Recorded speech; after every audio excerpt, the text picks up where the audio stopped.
Okay, our next presentation, I'm going to turn it over to Candy. Introduce me to introduce someone else. All right, so let's give him another round of applause. Thank you, Stephen. Interesting discussion. And next, we're going to shift gears a little bit. We're going to go into the short discussions on perspectives from Alaska. And right now, I want to have my good friend Alana Hurley from Dillingham, Alaska, come on up to the stage.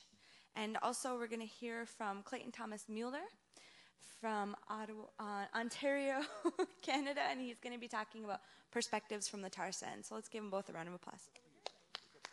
We're just going to put you right here because Clayton needs this. Oh. All right,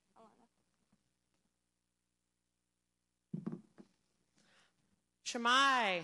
Everybody say Chamai. All right, now when you come up to my country, you'll know how to say, hey, cuz. So, waka, everybody. Huinga atcha yuchtun achak. Huinga gasatun atcha Alana Hurley. Atama dupisuk. Anama bavila and magaluma mantrok. Saruyak miunga. Koyana, thank you for having me. My Irish name is Alana Hurley, and my Yupik name is Achuk. I was named after my great-grandma, who I actually never got to meet, but I hear was a pretty wonderful lady. And like Candy said, I'm from a very small village in southwest Alaska. I'm originally from Saruyak. The English name is Clark's Point. About 100 people. It's about 350 miles southwest of Anchorage. There's no roads there, and I always say, thank God, keep the crazy people on the road system. Leave us alone out in our country. But I was born and raised out there, and I was very, very, very lucky to be raised with my grandma, Mantrok. My parents had me really young, and so she played a really key role in my life.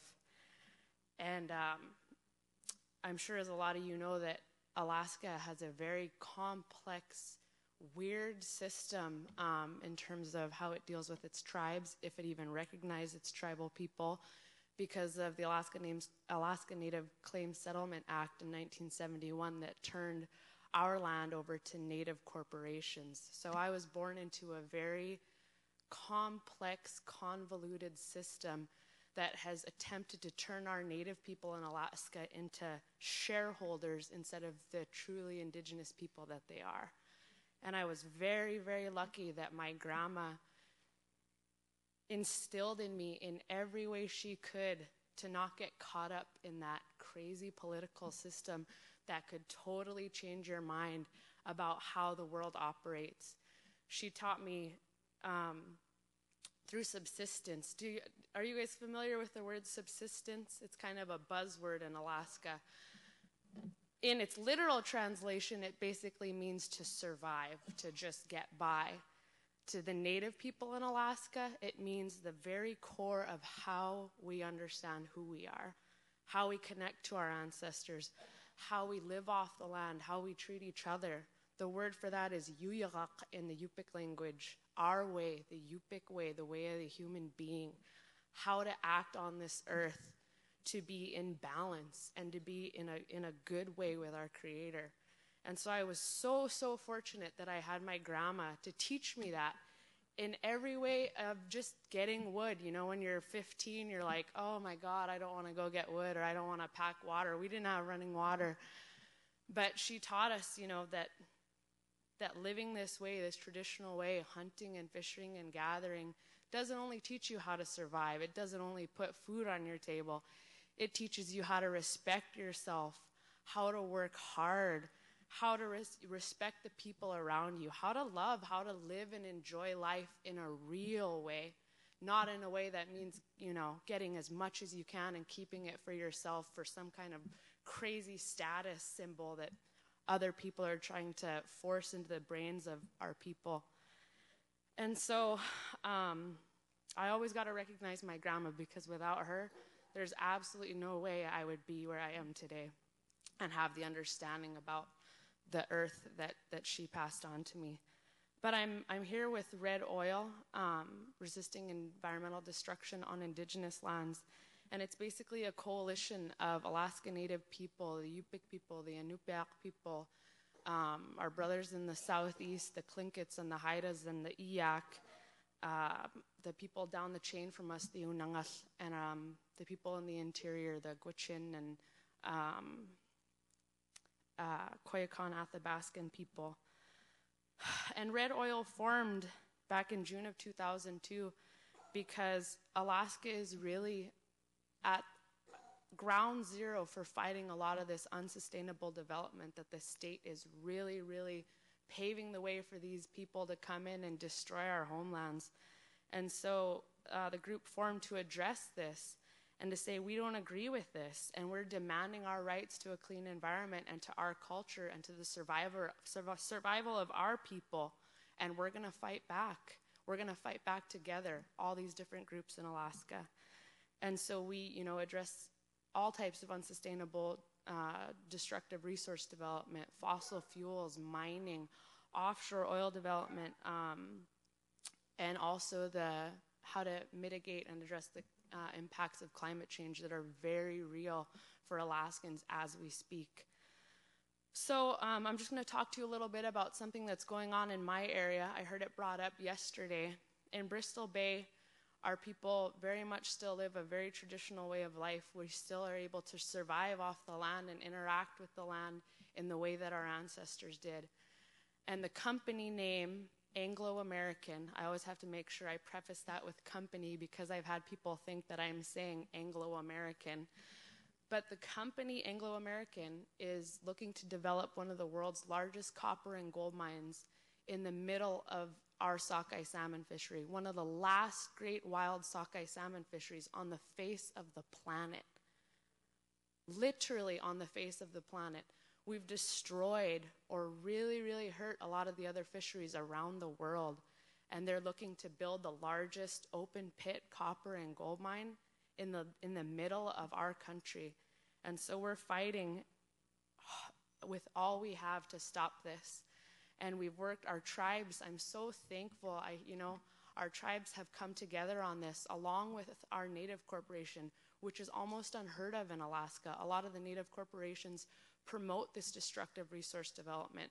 And as ours has come to the table and said, yes, this is in the best interest of our people and the survival of our people to stop the development of this mine. And so we're pretty much begging the EPA to not permit this mine. And so anything you guys could do to help us with that, lobby the EPA, say yes, invoke, the Clean Water Act in Bristol Bay, protect Bristol Bay, would help us immensely. Like I said, Alaska is ground zero for us. We're fighting all these different things.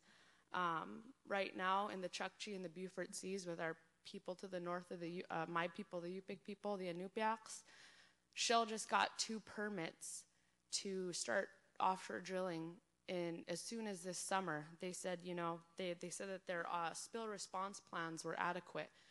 There's absolutely no proven way that they could address a spill if it were to happen in these Arctic oceans.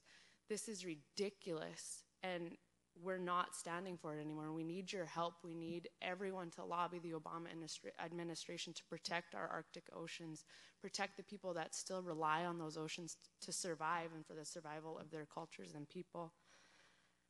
So with that, and the Rights of Mother Earth Conference, I'm so happy to be here because I feel like we're dealing with a lost society, a society that has become so disconnected from the land and from what's really important in life. I wish they would have had my grandma to keep them centered like she kept me centered. It's so much delusion and just ridiculous things happening to our people, and we're standing up and saying, no, this is enough.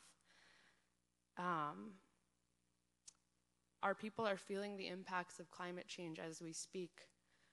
The state of Alaska is promoting all this fossil fuel development.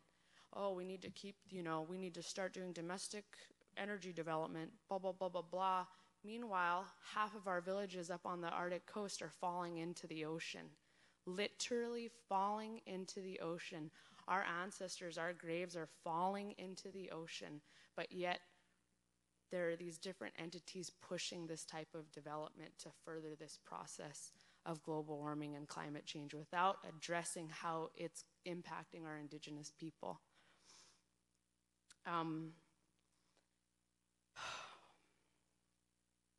So just to talk a little bit about, I don't know how much time I have, a couple more minutes. What our people are doing, proactive solutions to this, working with Red Oil, working with our tribes and our native corporations, bringing our people back to these original teachings that everyone in this room has been talking about. What did our ancestors say? What did they fight to leave us? And are we going to allow that to navigate this modern world, or are we going to turn our back on it? That's what a lot of our people are facing, and that's what we're pushing for, bringing our young people in to work with us. We have our high school students attending these meetings with the EPA, among our tribal leaders, talking about the UN Declaration on the Rights of Indigenous Peoples. So we're working very, very hard to address this proactively, addressing sustainable economic development in our region. So I'm just so happy to be here, and I'm so happy that this conversation is happening, because it can be so exhausting to go into these meetings with different agencies and different people who absolutely do not see the world as we do and recognize the rights of Mother Earth that are nothing new to all of you, everyone in this room, all of our people, things that we've known forever, that our people have known. It's like breathing, my grandma told me. We don't talk about breathing. We don't say, I'm going to take 5 breaths today, or, it's like that. It's that ingrained and instilled, these rights of Mother Earth, into our people who still choose to live that way. So thank you so much for listening, and if you have any other questions about what I talked about earlier, I'll be here for the rest of the conference, and thank you so much for being a breath of fresh air for me.